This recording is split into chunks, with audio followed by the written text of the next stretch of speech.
So today, I feel is super cool because we're going to take you through our journey. My niece had a dream that I was going to marry a Jew.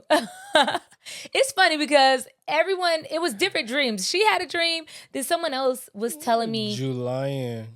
Okay. He was stalking me and he tried to crash this class that I was in. That's how it started. She had like stiletto 5-inch boots with pink on the bottom. And I remember she had the matching shirt. Like it was like the ugly stage dread twist. You know when you grow your hair back after a big chop. He caught me right there. Weird, because I'm like, dang, I gotta hurry up and ask it. I can't really think about it because I'm pressured. And so I was just like, give me your number. Literally. And then you took me on this 3-4 year journey. Wild ride. Of. Did I ever say how sorry I am? Don't be sorry. How much I love you. Because I got what I want. From that moment, my whole heart, everything, like it just went, like it went Antarctica. Like it was. You were cold. Very cold toward me. I remember seeing you specifically because you would hold the offering bucket and going up to you and like you wouldn't even look at me. Like you were so cold. Even if it was the Lord's predestined will. If there was no willingness on both people, if there was no change on my part, if I continued to pull you away, we wouldn't be here. We would not. We still do. We still do. We still do. After all this time at the altar, I alter my mind and vow to God I love you till he make his return. The rain should be the least of your concern. Under God's umbrella, I promise to provide and preserve his word and to serve your mind and spirit. Let me drive the boat. I promise I'ma steer it. The devil cannot get near it. You'll know this soon as you hear it. You need me, I need you. Even after the altar, we still do. What's going on, y'all? Welcome back to another episode of We Still Do. We're your host. I'm Jermaine. I'm Lena. And whether you're single, married, or you've been in it for decades, We Still Do is for you. Yes. Make sure you like and subscribe so you can watch more videos. We're grateful that you're here. We upload videos every Thursday. So like, subscribe, and share with someone who could use a little inspiration with what we're going to be discussing today. Absolutely. So today, I feel is super cool because we're going to take you through our journey. I know y'all listen to us and y'all don't know, some of y'all at least don't know who we are or even what our story looks like and how we got to where we are today. And so we just want to share that and just want to share some things that we've learned on the way that helped us be who we are as, you know, a married couple and what helps us be successful. So beware, we might have the same but different variations of this story. There's always a his and her when it comes to how it all began. Yeah. But mine is going to be the most accurate. So just make sure you reference what I say. Okay. Accuracy is a perspective, honestly. But anyways, so we just want to invite y'all into that. And so since you're the most accurate, I'll let you start and I'll fill in your holes. Wow. You don't have to say pause when you're talking about me, honey. But we're on camera. Anyways. Bring it back. I am. So it began on a beautiful, warm, sunny day. It really did, though. No, it's not a beautiful, warm. It's hot. Okay, it is definitely hot where we're at. It was like 110. Okay, but real talk. When I first noticed you, because I don't know, you noticed me before I noticed you, so let's preference by saying that. Okay, right? You ain't gotta just say it. Okay, he was stalking me and he tried to crash this class that I was in. That's how it started. And you got invited to church. I was not stalking you. Okay. It's my turn. Let me tell my story. Okay. Let me tell my story. All right. You weren't stalking me, but you tried to get into this communications class that I was in. That was the first time you noticed me because my outfit was very vibrant and very loud. I'll let you tell your side. You go ahead. Okay. But the first time that I actually noticed you was in church. You came to church at Restoration and you sat next to me intentionally. So obviously you see me before. Tell your side. You don't know any of this stuff yet. Wait, this is my side of the story. This is the first time I interacted with you. We're sitting in church and our bishop says, turn to your neighbor and say whatever. You know how pastors do that a lot, actually. And I turned to you and said whatever, and that was that. That was the extent of me acknowledging or seeing you or whatever the case may be. And then one day I was at school and I heard my name from across what would that be considered? Across the campus. And I'm like, who is calling my name, right? Because I just be minding my business, you know what I'm saying? And Of course. yeah, no, seriously. And you ran across the grass to me. I don't know why, but you ran to me, and when you were talking to me, you were just telling me like, "Oh yeah, from church or whatever," and I'm like, "Oh okay," you know, I wasn't rude or anything. And when we were talking, I remember like asking you about your tattoos, and you were showing me your tattoos, and that's the extent of that encounter. Fast forward to you continue to go to church after you laid eyes on me, and then the next time that I saw you, you were like literally yelling. You were demanding for my number. You were like, Lena, give me your number. And I was just like, it wasn't really, you didn't give me the option to tell you no. I didn't appreciate that, by the way. And it was just like, Do okay. you appreciate it now? I do. I Okay. do. You're the best thing that Continue. happened to me. Continue. But you demanded for my number very literally. And so I gave you my number because I was scared. And no, I'm just kidding. But I gave you my number. And then that was the beginning for me. We started talking, but I let you know that I was doing a ladies in waiting, which is basically we were taking 6 months. We were going through this book, which is kind of like a Bible study, honestly. But we were going through this book and it was preparing us for marriage. It was called Knight in Shining Armor. Part of it in the beginning, it tells you take 6 months to focus on you and God alone, right? So you're not dating. If it's your brother in Christ, anybody you are remotely attracted to, we cut off all things. So you actually came to me during that time and I told you like, well, this is my end date, so we can't talk till then. Okay. And to the date you hit me up on that date and when it ended, and I think that was the first day we hung out. Obviously, we were both in college at the time, so you were living in a house with like several people. We went over and we hung out. I remember you tickling me, which you still do to this day. And that was our first interaction. But prior to that, although we weren't talking, you got me a rose and a card for my birthday because it didn't end in June and my birthday is May 7th. I remember like getting in my car and you like ran up to my car and you had a rose for me and a card, which was really, really thoughtful. I don't know if I ran up that time. You did, but I don't know how you knew when my birthday was. Maybe we discussed that. I'm not sure. I don't You were probably know. stalking me yet again on Facebook, actually. Okay, stop. I know. He wasn't stalking me, y'all. Okay, so let me tell my side up until that point. Okay, go ahead. June of whatever year that was. It was 2013. Don't you whatever year that was. June. No. What was the exact date? I don't have the exact date. Don't do that.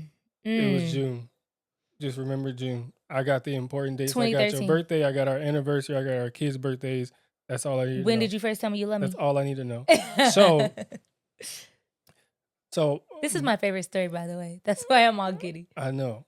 So from my perspective, like I have to crash classes because as a football player, I need to have all these things. So yeah, get to me. Dang. Narcissist. Not at all. Get out of here. But so I have to crash these classes, and one of the classes is communication class because I need to take it. So I walk in, and I'm hoping the professor lets me in. So I go at the top, and I see you walk in, and you have these cheetah print. What were they? 1 inch, 2 inch? Stiletto boots. I don't know how many inches. That's not. Okay, important. she had like stiletto 5-inch boots with pink on the bottom. And I remember she had the matching shirt. One side of her head was cut off. And she had twist on the other. She had, like, it was like the ugly stage dread twist. You know when you grow your hair back after a big chop? He caught me right there. No, you had That time. is literally what it was. You had time to think between the big chop and where you was. So anyways, I see her, and the first thing that came to mind was like, dang, like her style is crazy. Like got your attention. It did. Like your style is crazy. You came in, I think you had your shirt tucked in. You did the thing where you have one side in, one side out. But I remember that because it was different, especially where I come from in Florida. You clowned if you dressed like that. Swear. You You never clown. told me that. But it It attracted you. wasn't. It Anyways, wasn't relevant. continue. So, anyways, after that, fast forward to when I seen you across campus. I was running to you because for one, I knew you, but then I was going to football practice and I had like 3 minutes. So I think we going from the weight room to the field, and I remember seeing you, and so I ran up to you, said, "What's up? You from here?" Blah blah blah. But you yelled my name. So it wasn't you. The 'Cause I- church thing 'cause I happened heard- first. So your story's already off. Because you knew my name. I'm just talking about at school. Okay. I ain't Continue. even talking about the church thing. But You didn't remember what I cover told you that. about the accuracy. You covered that. Mm-hmm. So at school, I Uh-huh. say your name, go over to you, and I wanted to introduce myself because I'm new in the city. You old in the city. Wow. Old? And I just need Is to wild. I'm just trying to make friends. You Mm. know? So anyways, You better watch your tone with that old. so from there, we now let's backtrack to church. Okay. So now we go to church, we in church, and I see you. I sit next to you intentionally because I know you, like your style is crazy, but you're still cute. Like I'm like, dang, she cute. Like she it. And you were the only person in the row. And It then was. the way I got to church is I had a buddy who was invited by the praise and worship leader at the time to go to church. Oh, yeah. And we were already trying to figure out what church to go to. And so she invited him, and he said he didn't want to go by himself. So I'm like, bro, I've been trying to go to a church anyways. And the person that we were introduced or trying to go to church with before stood us up. So I got you. Like, let's do it. Just so happened you go to the same church. I'm not finna sit with him and the person who invited him. I'm finna sit in the row with you. So I didn't sit next to you, of course. I sat like 2 chairs down. You did. 2 chairs. Yeah, like 2 chairs. 2 chairs down. And Such a gentleman. yeah, like I want to give you space. I don't want to be all up on you like that, you know. You didn't want to seem thirsty. Continue. Because I wasn't. So when, the situation happened where the pastor, said, turn to your neighbor and say, blank, blank, blank. Do you even remember what he said? No, I don't. Okay, that's irrelevant. Go ahead. I don't. So I turned to you and I'm like, dang, this couldn't have been like a better introduction. And so I look at you with this big old grin on my face and I said what he said, and you looking at me and you had somewhat of the same smile, but your eyes were different. Like it was Confused? Yeah. No, I'm just kidding. You had some look on your face that I ain't care about. And so I'm looking anyway. So from there, like I would see you every week at church and we would talk a little bit more. And then, so it came a time where we were leaving from church, me and the person that I came with, because we had came with the person who invited him. And so when they invited him, I'm like, dang, like I really want to get her number. Like, what should I do? Like, he was like, I don't know what you're gonna do, but we got to get out of here in a few minutes. So you better make it quick. Do it now. Yeah. So I went up to you and I was like, hey, Lena. And then you turn around and I didn't know how to ask it because it felt kind of weird because I'm like, dang, I gotta hurry up and ask it. I can't really think about it because I'm pressured. And so I was just like, give me your number. Literally. Okay, it was accurate. Okay. And you were like, That's okay, here you go. No, it was not. I was like, I probably said something slick like, you mean, can you have my number? I don't think you said it. I think you just like, oh, okay. Like you ain't make a big deal about it. I don't Yeah. know if you felt my pressure. Anyways, Yeah. so after that, I'm texting you, and now I'm trying to figure out like, okay, like I ain't gonna press. Like I know how to maneuver in the friend zone, like I do. And Very strategic. I was like, okay, well, how can I spend some time with her outside of not trying to come off as strong? And so I'm like, you know what? I know where she stay. She stay by me. That was all a part of your plan, huh? Wow. Very calculated. Continue. Should I have not been? Of Go course ahead. I'm gonna be calculated. So anyways, Continue. so I just asked you, and you was like, yeah, like I don't know if you said like this one time or like we're not gonna make this a thing or whatever, but I just remember I just kept asking, and you kept for a ride to taking. church, because he didn't necessarily state that. Yeah, But for a ride to because we church. lived by each other and he was continuing to go to church, I don't know, were you going to church for me, or at that time? Were you going to church because it's like, oh, she go here, I want to get to know her, or were you like actually trying to pursue something with the Lord? It was twofold. The preaching was good, Yeah. and it was good to Top see you. tier. It was good to see you. So Good to see you too, honey. okay, keep it PG, because you know where that can lead really quick. Okay. So You ain't got 2 kids for nothing. okay. But anyway, focus. so no, but seriously, wait, because you would ask me for rides. I have to say this. You would ask me for rides to church, and I would take you and your friend, and we would go and come back, whatever. But you would, like, your friend would get out the car, and you would literally sit in my car. And I'd be like, okay, because I didn't want to be rude, like, bruh. But we would just be talking, and you would start talking to me. Now, mind you, this is happening after my 6 months. But when that started happening, you would. Yeah, you gotta let me finish, because I still got to get to the 6 months. Oh, So go ahead. Okay, you're not there yet. Okay, sorry. Yeah, okay. So anyways, because you added in the next part. I did. So it was time to go home, and our like, like we go home for summer. Mm-hmm. And so I was supposed to go home. Your thing was over in June. Yeah. I think I was supposed to go home like May 4th or something like that. Like May. No, we were in June. No, when I was supposed to go home. Oh, okay. When I was supposed to go back to Florida. Oh, got you. It was either early May or mid-May. Mm-hmm. Because I know I had to stay at least a week or two until the June date came around. So yeah, I would say about mid-May. And so it was like it was hard, because everybody's gone, like all my teammates, everybody, like they, you know what I'm saying, went back to their homes, and I stayed.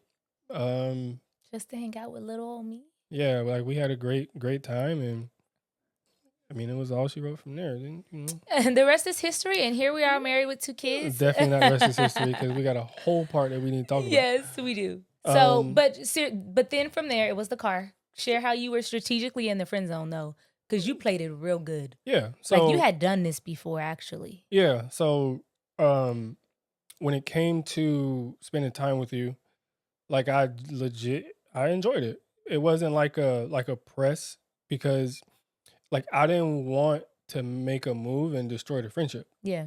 So for me, was it out of fear, or was it strategic?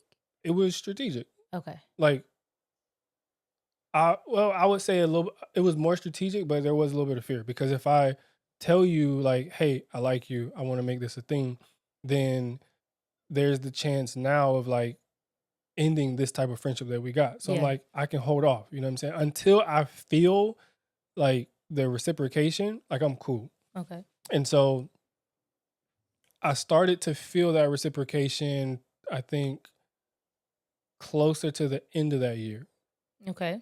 And then that's where we started to spend time outside of just, going to church and dropping us off. Yeah. Going to church and going back. So about 6 months in, yeah. So I started to feel that. And so I started to flirt a little bit more. I started to make it a little bit more known. Mm-hmm. And then I remember you took me to the airport in December. Mm-hmm. Yeah. And I was really... Bruh, I know dates, bruh. Stop playing with me. It was December what? It was December 2013. No, it was... Okay, go ahead. Anyways. 2013. We literally have bracelets made with the date engraved.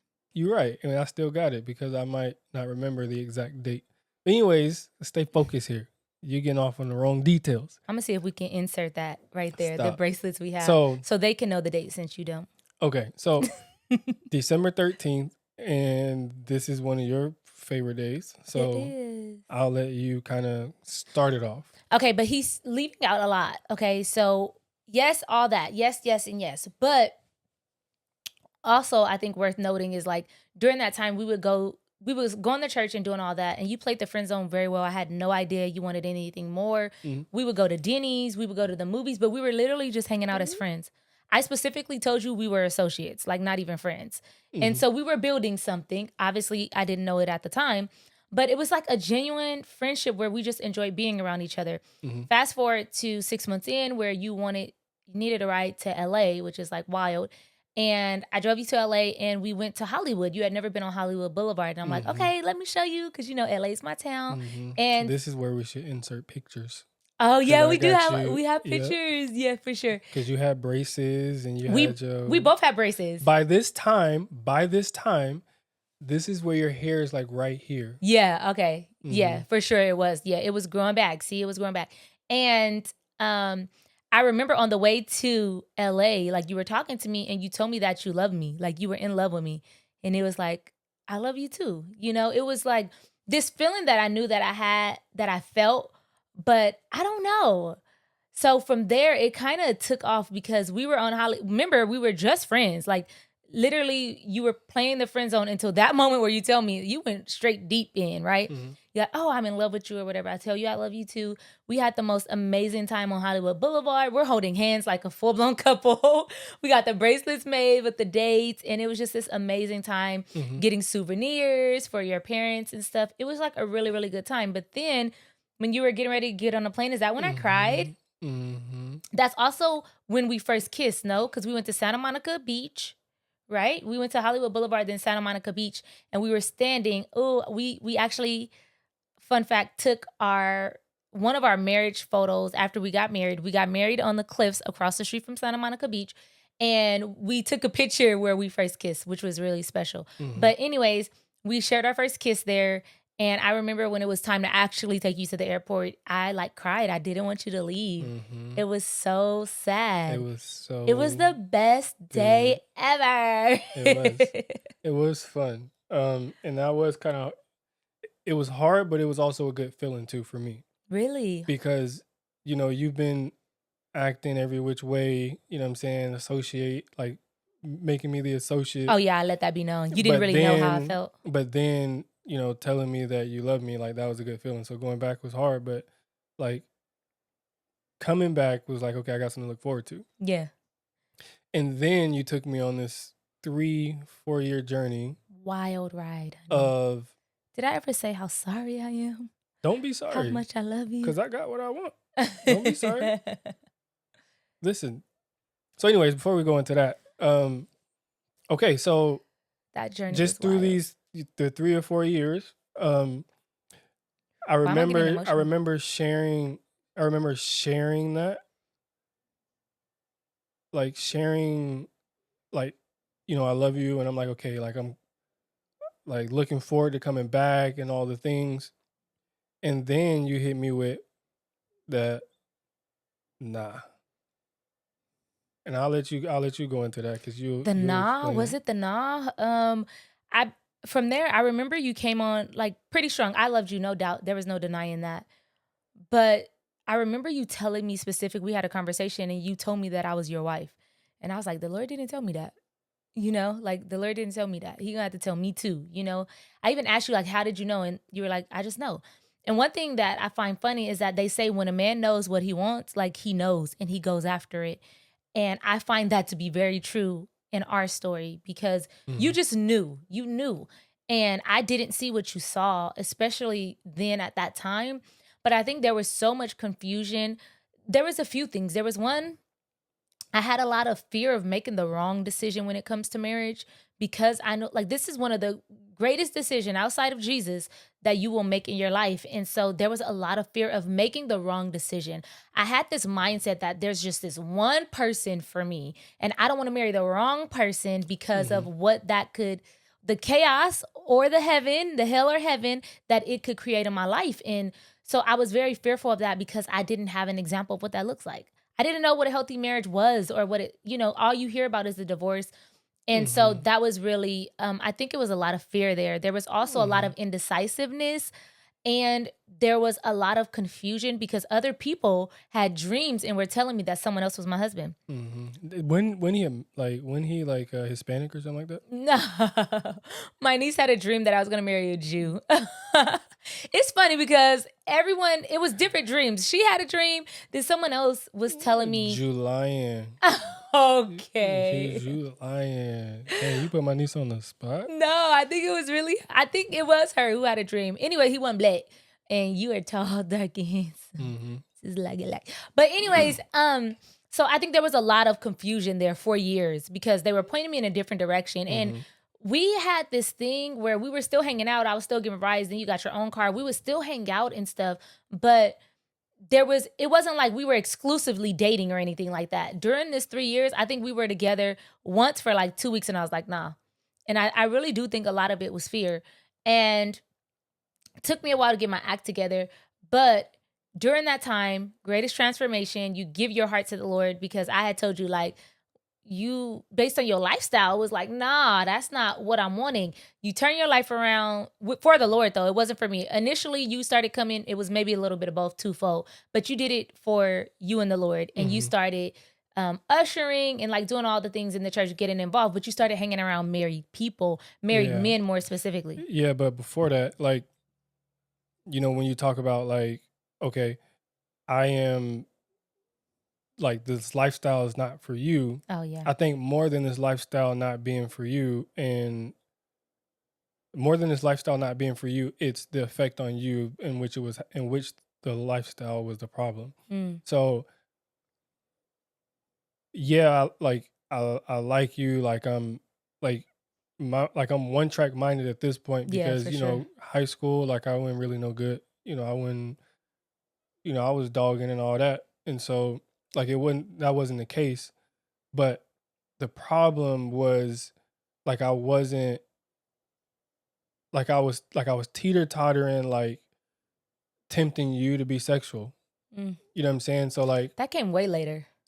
but it was me putting you in those situations that made it hard for you. And it's like, okay, like you did the ladies in waiting, and you're around the ladies who are taking the walk serious. Your mentor, like, you know, wait for marriage and all that. Yeah. And I'm putting you in a space to where I'm tempting you to do Compromise. the very thing that you're trying not to do, because Yep. you're taking your relationship with Christ serious. And Yeah. so because it was causing you to get closer to that line, like that made it difficult. It And did. so that pushed you away. And I remember For sure. I was like, I had a like a good friend back then, and me and him was going through the same thing. And I remember like you and his partner was cool, and you and her saying the same thing, like, you pulling me away from God, so I can't Oh, yeah, rock yeah. with you, like, because you pulling me Yeah. away from God, like I can't do this, like.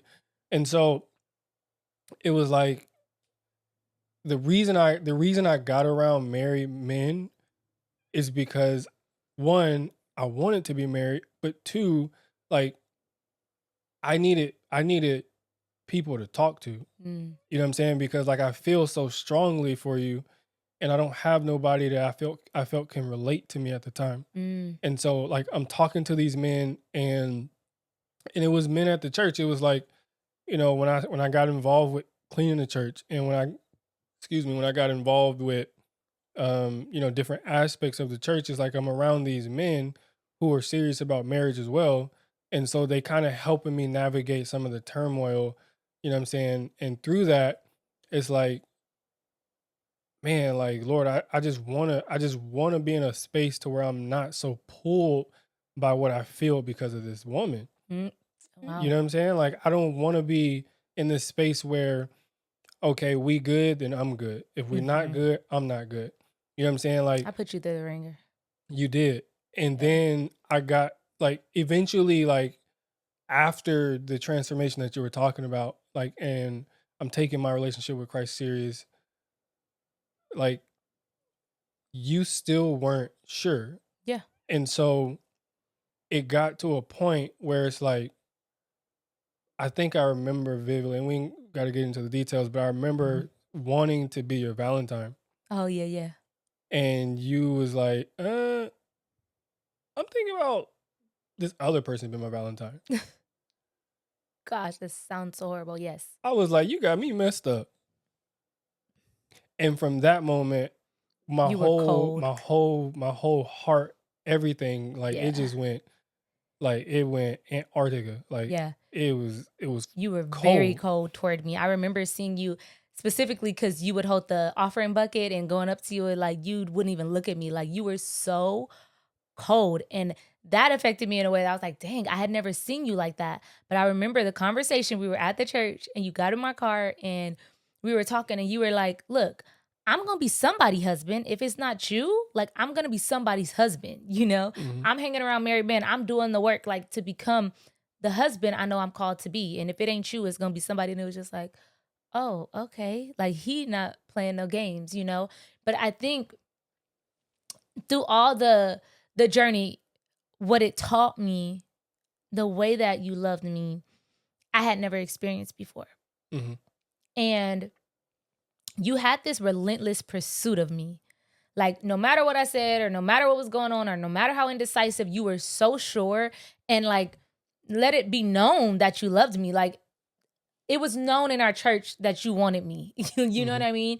And that you loved me. And it was like, oh my goodness, I've never had anyone pursue me that way. And to this day, like, your love reminds me so much of Christ, because it's like, dang, like, you were just relentless in your pursuit of me. And so I think that spoke volumes to me. But when I But came to my, what happened? No, don't skip that. what? When you were about to come to your Oh my senses, gosh. like, take us through that, because that's one of the favorite parts of our story. Somewhat. It's not the favorite part. It's Okay. not. It's not. So I'm joking. I had heard someone say, like, basically become best friends with someone, and then when you realize you can't live your life without them, marry them, right?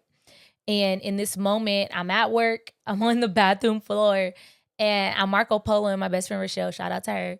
And I was just crying, and I was telling her, like, I don't want to live without him. Like, I can't imagine. At this point, we weren't talking, right? Because you went really Were you between cold. the tub and the toilet, or the toilet and the sink? That make a difference. The door and the sink on the wall. Okay. All right. You so petty. He loves to tell people this. But she was crying over me. But anyways, I was crying because at that moment I realized, like, man, it don't matter who it is or what they have to offer. They will never be you.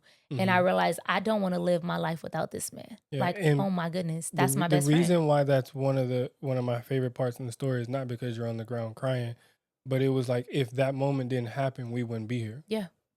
Because it's Had to be like, the Lord. like, it doesn't matter how much I've transformed. It doesn't matter how relentless my pursuit was. At the end of the day, you had to come to a decision to say, Yes. like, I want this relationship too. Yeah.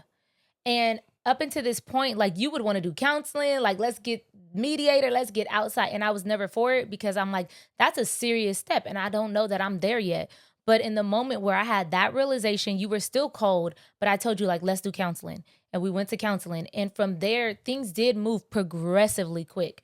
I think we started in January seeing counseling. You came around, you had to warm up to me all over again. It wasn't like, it was cold. Yeah. But we did counseling. You asked me to be your girlfriend on 420. Don't ask me. I guess you was high on my love. You asked me to be your girlfriend on 420. You asked me to be your wife on July 1st. And then on September 8th, 2017, we got married. So it was like boom, boom, boom, boom, boom. Like, when I got on board with what you always saw, it was just like, but before we got married, I literally asked, or it even came to the point, we're skipping some things. Few things to note here. One is we both fasted before we actually came together. We took time to fast. And I was like, okay, let's take 3 days. We're not going to talk to each other. We're going to fast and we're going to pray. We're going to see what the Lord tells us as far as getting into a relationship. You all right over there? Yeah, I'm good. I had a pain go through my side. We Oh, good. no. Sorry, honey. So that happened. So we did take time to fast before we actually entered into a relationship. So that happened, which I think is vital, to pray and fast and seek the Lord for direction, especially when marrying someone. And then when it came to, I will never forget this moment. I laid on my face and I was like, oh my goodness, like, Lord, help me to see what he sees in me. Like, he's so sure and I'm so indecisive and so confused. Like, help me to see what he sees in me. And I saw myself walking to you in a wedding dress. And from that day forward, I never doubted whether, like, you were my husband, you know, because I wasn't sure about that part. Even as I was walking forward, and any moment where I even hesitated or even had a little inkling of doubt, the Lord would reassure me. And the way the wedding happened, and like, so much of it was covered and people were giving, and it was no denying the hand of the Lord was on our union. Granted, I don't know that there's just one person for, you know, like, if I wasn't going to marry you, then everybody's, life would have been thrown off. Maybe not, right? But you cannot tell me, I don't care what you say, that you were not predestined to be my husband. Like, God did not have us in mind when he brought us together. I'm serious. Like, the hand of the Lord has been on our marriage and our experience in marriage and the grace that he has given us. And I know it's for a greater purpose, but it was so messy to get to this point of enjoyment. And so a lot of times people experience a lot of the rough patches in marriage. I feel like we experienced it before marriage because it was messy. I also think it's worth noting because people think like, oh, I don't want you to think like, oh, this is perfect love story, right? Well, you probably don't think that after all the hiccups I just shared. But I think it's also worth mentioning that we did have sex before marriage. And we slipped up. And I think it happened maybe 3 times, different occasions, gaps in between over this course of the 4 years. And it was probably 2 years into it. It wasn't nothing that happened. I'm not easy. It wasn't anything that happened early on. But the point is, that was part of the hesitation because I was like, God, whoever I marry has to draw me closer to you. They have to point me in the direction of you. This is not it. This is sin. This pulls me away from God. So clearly you can't be it, So it was all these reasons that I was disqualifying you as the one because of our sinful nature and our sinful behaviors of what we were doing. And so I would push away in those moments because of my conviction. And so then we would come back around because there is just always something pulling me back to you. And then we would come back around and then let's say we slip up again and then I will draw back like, like God surely can't be in this because in my mind, I'm a hopeless romantic. I had this idea of what this perfect love story of the Lord would look like. I remember watching people's that were married and hearing their stories and like they waited to kiss and like just staying pure and holy. And so I had this idea in my head that I feel like the Lord had to shatter of what it should have looked like. And it was not that. It was messy. Things that I said would never, they were. And it's like, oh my gosh. But it is our story. And I think that's what makes it my favorite because I would do it all over again if it led us to where we are today. It's been a beautiful, messy journey. Yeah. But I think even if it was the Lord's predestined will, if there was no willingness on both people, if there was no change on my part, if I continued to pull you away, we wouldn't be here. We would not. Because if, for example, if it's his will for us to be married and I'm doing something that's outside of his will for us before marriage, that causes confusion and makes it cloudy to know, is this God's will or not? Because that's what like sin does. Like sin makes it very difficult to walk in the will of God. And that's why we have to work so hard, you know what I'm saying, to live in this purified place. You know what I'm saying? Like this sanctification process that we're called to as believers is very difficult. And it's like a constant dying to yourself every day. It's a constant carrying your cross every day. It's a constant, like his mercies, you know what I'm saying? Like following it, like it's like all of this stuff is needed. And so for us, if there was no transformation and this seriousness about both walking to the same place, same direction, like we wouldn't be here. Yeah. So yes, I am very, very persistent. Like I will, if I want to go after it, I'm gonna chase it down. You know what I'm saying? That's but clear. even in that, like I have to continue to work on me and put my best foot forward, be my best self, do the work that's going to like help me where I'm weak. I love that you became your best version for you. It wasn't for me. You became your best version in seeking the Lord and transforming your life for you. And I was doing the same. Like we prepared individually before coming into marriage because that's what Ladies in Waiting was. And even though I did it then in the beginning, I think I did it like maybe 3 other times after that where I'm like, nope, I'm doing it again. We can't talk for 6 months, you know? And so, but in that I was preparing for marriage. That's what it was all about and preparing you for that.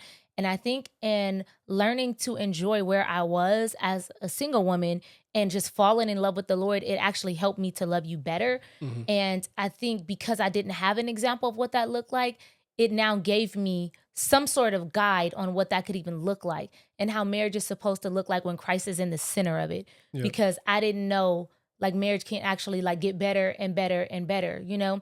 So we had the hard conversations, of course, prior to getting married of like the things we wouldn't do or what we would do and all of that. But I still say like the Lord was just in it from the beginning. And when you, I think this is worth mentioning too, part of our story. Sorry, we're jumping around. But when you asked our bishop for my hand in marriage, he actually was like, I knew it. He said like, yes, without hesitation. And he is a prophetic man of God and our spiritual father. And so it was like, for him to be on board, he was like, I always knew that you guys were going to get married. You guys just had to figure it out. It was a long journey to figure it out, but to have his blessing in him say that meant everything, because it was like, okay, like people see like this is really something that God is bringing our union together for his glory. And that's all I wanted in a spouse was like, okay, we have to come together and do more for God, you know? And that's the only reason. And so it had to be with the right person. And I could not have chosen better. You were so worth the wait. And I was. thank you for your relentless pursuit of me, because we wouldn't be here. And I do apologize for all I put you through. It's cool. Don't apologize. We here. We here. And I feel like there has been so much fruit in our marriage because of the preparation before marriage. I will say that. I think that we are reaping the benefits. And it would be a super long podcast to go in the details of all that we did to prepare. But I think that that was a huge part of us being able to just enjoy our marriage. And so, yeah. And that's our story. That's our story. 2 kids. 2 kids. 8 years, almost 8 years married. 1 extended daughter. Yes. We love you, Nye. A lot of nieces. A lot of nephews. A lot of fathering. A lot of fathering. You are father of many. A lot of loving. Not literally, but yeah. Yeah. So anyways, that's our story. If you take anything from this, we want you to really focus on like becoming the best version of yourself. Yes, for sure. Like intentionally seeking your relationship with Christ, taking that serious, learning how to love him, learning how to let him love you, and allowing that love to flow into other relationships, because that'll help you prep for marriage, and it'll also help you in your marriage. Yeah. So that's our story. Yes. Thank you for joining in. We hope that it still helps you and your relationship. And as always, we have a marriage in motion. Oh yeah. You're right. I almost skipped over that. What's the marriage in motion? Right. We have our marriage in motion. Okay. So for this week's marriage in motion, and if you don't know what that is, it's challenges that we give at the end of our podcast to basically help you move the needle forward in your marriage, right? You consume a lot. We want to always leave you with an action item to implement in your marriage. So be intentional about doing it. For this week's marriage in motion and sharing our love story, we thought it was only right to have you write a throwback love letter to your spouse. Throwback Thursday. And share with them why you love them. But here's a prompt for you. I knew I loved you when.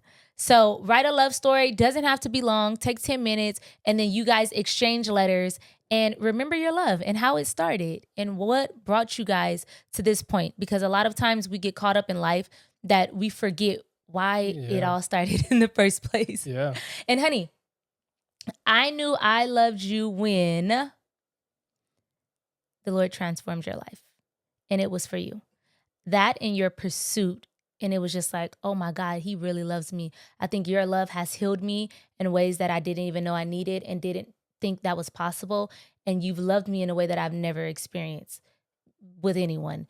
And because I grew up without my parents. And so I think that it was just like, oh my gosh, like your love for me, it reminded me of Jesus, like very literally in the way that he loves me. And I think that was like, oh my gosh, I love this man. I love his heart. I love his pursuit. I love his heart for the Lord. And so that's when I knew I loved you. But I will write you a letter too and tell you. Okay. Turn me up. Tell me why you knew you loved me. Return it. Hello. Give me a minute.